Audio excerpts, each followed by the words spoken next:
Sehingga utang yang dilakukan pada zaman itu benar-benar untuk dikorupsi. Ya, mungkin sisanya sedikit itu dibagikan kepada rakyat dengan subsidi. Mungkin itu lebih kepada trik untuk membuat rakyat terbuai dengan subsidi itu. Sisa utang pada zaman junjunganmu itu dulu sebesar kurang lebih 2.700 triliun itu kira-kira untuk apa ya Mbak Ajeng?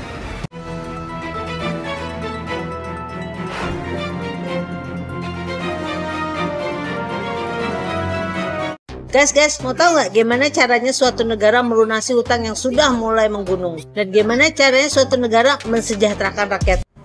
Assalamualaikum warahmatullahi wabarakatuh. Salam, salve, Om Swastiastu, Namo Buddhaya, salam kebajikan.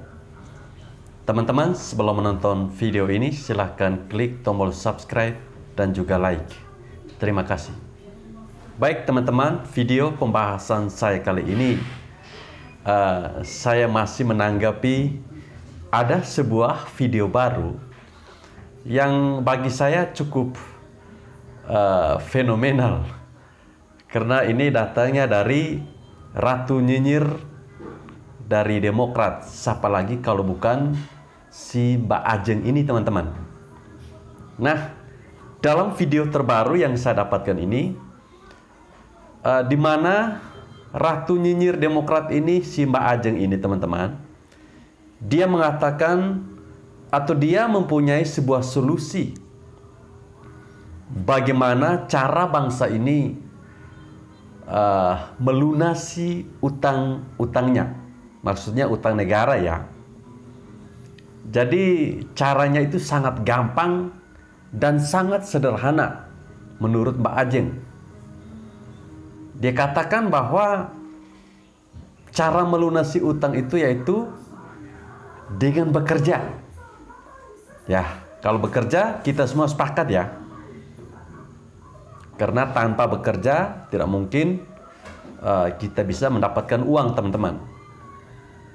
Nah, lucunya lagi, bekerja yang dimaksudkan oleh si Ratu Nyinyir Demokrat ini adalah dengan berjoget-joget. Guys, mau tahu nggak gimana caranya suatu negara melunasi utang yang sudah mulai menggunung? Dan gimana caranya suatu negara mensejahterakan rakyatnya? Caranya itu kerja. Kerjanya ngapain? Joget-joget lah di istana, joget.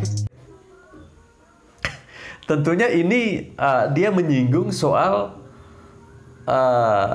aksi joget-joget yang dilakukan oleh para pejabat negara yang beberapa waktu yang lalu ketika merayakan HUT kemerdekaan RI yang ke-77, mereka berjoget-joget. Nah, saya pikir apa yang dilontarkan oleh si Ratu Nyinyir Demokrat ini sangat konyol, teman-teman. Sebuah pemikiran yang bagi saya tidak punya nilai sama sekali. Levelnya sangat rendah sekali. Kalau kita berbicara mengenai utang, ya, kita tahu bersama bahwa utang ini siapapun pemimpinnya pasti akan berutang. Kita tahu bersama juga bahwa pada zaman junjungannya dulu itu juga mewarisi utang sebesar ya kurang lebih 2.700 triliun, teman-teman. Artinya apa yang dikatakan oleh Ajeng ini itu mematahkan seolah-olah zamannya junjungannya dulu tidak ada utang. Tetapi apakah utang yang dibuat pada zaman junjungannya dulu ada manfaatnya bagi kita rakyat Indonesia?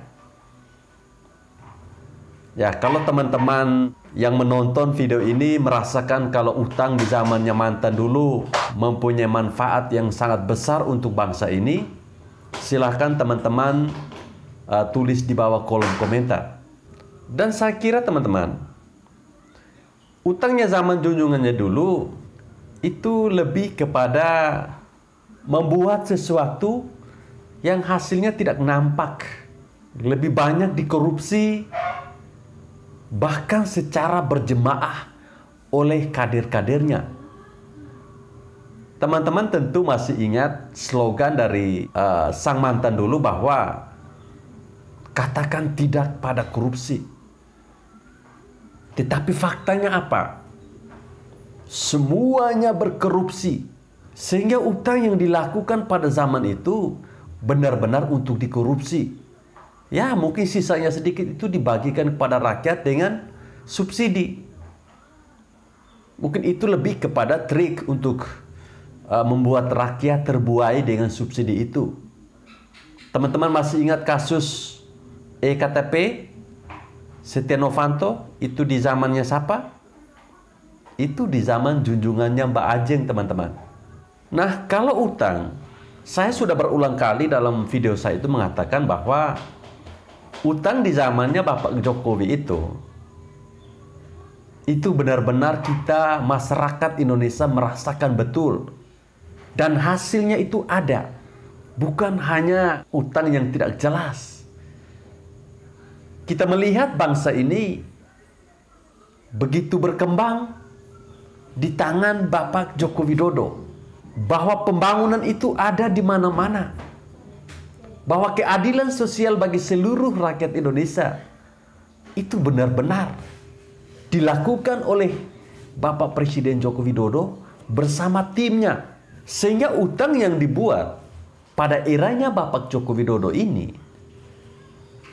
itu tidak sia-sia.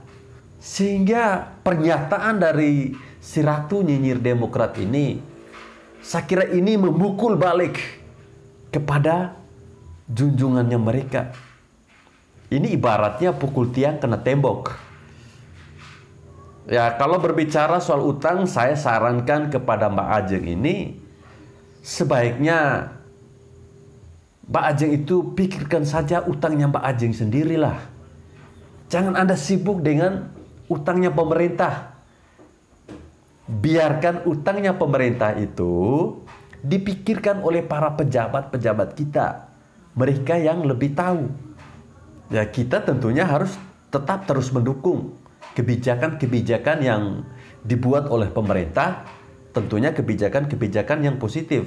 Buat Mbak Ajeng, saya pikir video saya yang kemarin itu adalah akhir dari nyinyiran Anda, sehingga pada video tersebut Anda tidak mengatakan apa-apa. Anda hanya membuat sebuah tulisan. Ternyata masih ada lagi. Dan mungkin si Mbak Ajeng ini Ratu Nyinyir dari Pantai Selatan.